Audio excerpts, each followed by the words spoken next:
Hello bachcho. Today we will read the poem Travel, which is a part of the unit Travel and Adventure. Now there is an activity which is given for you and there are some green boxes which you have to complete by yourself. The first box says, everyone likes to travel. सबको अच्छा लगता है घूमना फिरना adventure करना. Okay तो यहाँ पे बोला हुआ है कि आप complete the following word web on travel कि आपको कौन कौन से मोड्स ऑफ ट्रांसपोर्ट यूज कर सकते हो आप, है ना, ट्रैवल करने के लिए. बस, train, aeroplane, anything. Then the feelings you have, it could be joyful, it could be tiring. Then destinations, आपको पता है कि बहुत सारे destinations हैं and India is full of diversities. हमने नॉर्थ साउथ ईस्ट वेस्ट में पढ़ा कि बहुत सारे एरियाज हैं, डिफरेंट डिफरेंट प्लेसेस हैं, स्टेट्स हैं, which has unique features and unique natural beauties. Then reasons for travel, it could be work, it could be studies, it could be leisure.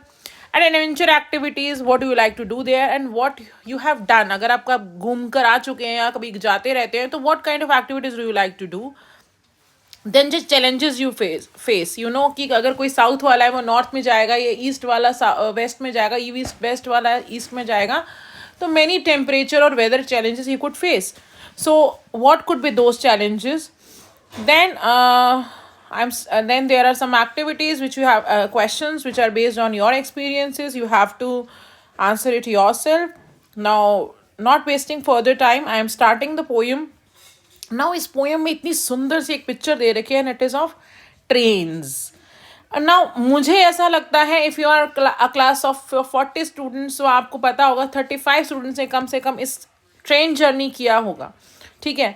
And if you have not done तो देखो ये poet वाली ही आपकी condition है. ये poet जो है Edna Saint Vincent Millay, he also wants to have a train journey.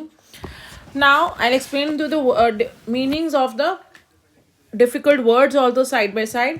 The railroad track is miles away and the day is loud with voices speaking. Yet there isn't a train goes by all day, but I hear its whistle shrieking. Now, the poet is saying the railroad track is mile away. Means जहाँ पर poet रहता है, जहाँ पर उसका घर है, वहाँ से railroad जो track है, it is miles away. Railroad track जहाँ पर train चलती है, the metal track on which the train runs. तो उसने कहा वो miles away है. Miles is a unit of distance. And the day is loud with voices speaking. मतलब जो day भी है, जो पूरा दिन है, बहुत सारी noises होती हैं. आपको पता है if it is a city, तो बहुत सारी noises आपके अराउंड होती हैं. और if it is a village also, या there is a the place around you, तो डे में बहुत सारी noises होंगी. But yet there isn't a train goes by all day. और पूरा दिन वो ट्रेन जाती भी नहीं रहती है, पूरा दिन वो ट्रैवल भी नहीं करती है. But I hear it's whistle shrieking. मतलब वो पोएट कह रहा है कि मुझे फिर भी वो जो उसकी विसल है ट्रेन की, जो shrieking loud high cry sound होती है, उसको वो सुनाई देती रहती है. बिकॉज वो इतना यर्न कर रहा है, इतना उसको वो चाहता है कि I should travel in train. All night there isn't a train goes by. उसने कहा पूरी रात ट्रेन चलती भी नहीं है. देयर इज नो नाइट, पूरी रात ट्रेन नहीं होती है. दो the night is still for sleep and dreaming. और नाइट मुझे पता है, the poet says the night is for sleeping and dreaming, I know that, but I see it's cinders red on the sky. तो वो मगर फिर भी imagine करता रहता है कि जो ट्रेन है वो जा रही है अपनी ट्रैक पे, it is moving on the track, and उसमें से जो धुआं निकल रहा है, cinders is actually a small piece of partly burn coal और वुड. आपको पता है कि पहले के टाइम में the train was driven by the coals, the burning coals. और जब आप बर्न करते हो कोल को तो वो उसमें से रेड मटीरियल वो रेड कलर का हो जाता है. तो उसने बोला, द पोएट इज सेइंग उसमें से मुझे सिंडर्स वो इमेजिन करते हैं जो स्काई में जा रहे हैं. And here it's engine steaming. और छुक छुक की जब आवाज़ आती है, जब इंजन स्टार्ट होता है, वो कहते हैं कि मुझे वो सुनाई देता है, वो इमेजिन करता है, उसको सुनाई देती है वो चीज़ें.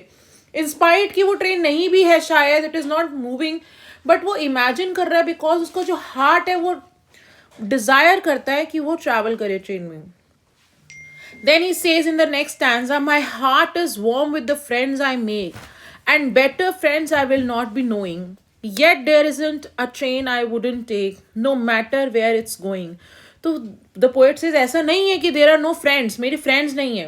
My heart is warm, heart is warm यहाँ पर एक idiom की तरह यूज़ किया गया है, जिसमें वो बोल रहे हैं कि मेरा जो heart है वो warm है, to cause someone to have pleasant feeling. उसने कहा मैं बहुत happy हूँ, मैं बहुत हैप्पी हूँ कि मेरे बहुत सारे फ्रेंड्स हैं, and better friends I will not be knowing, मतलब इससे अच्छे फ्रेंड्स शायद मेरे हो भी नहीं सकते हैं, मेरे इतने अच्छे फ्रेंड्स हैं, yet there isn't a train I wouldn't take, but वो कहते हैं कि नहीं, फिर भी मुझे ट्रेन का ट्रैवल करना है, मुझे ट्रेन के ट्रैवल को एक्सपीरियंस करना है, no matter where it's going. Means he is satisfied with his life, he is satisfied with his friends, he is satisfied कि उसके पास बहुत सारे लविंग और केयरिंग फ्रेंड्स हैं, बट एक जो डिजायर है उसका, जो उसके हार्ट में एक डीप डिजायर है कि उसे ट्रेन में ट्रैवल करना है, ट्रेन ट्रैवल करना है, चाहे वो ट्रेन कहीं भी जा रही हो, कोई भी डिस्टेंस ट्रैवल कर रही हो, कोई भी ट्रैक पे हो, कोई भी प्लेस पे ट्रैवल कर रही हो, पर आई वॉन्ट टू गो, और I want to experience the train travel. So this is all in the poem. Now in the next video we will discuss the exercise based on this poem. So be in touch, keep watching my videos. Thank you everyone.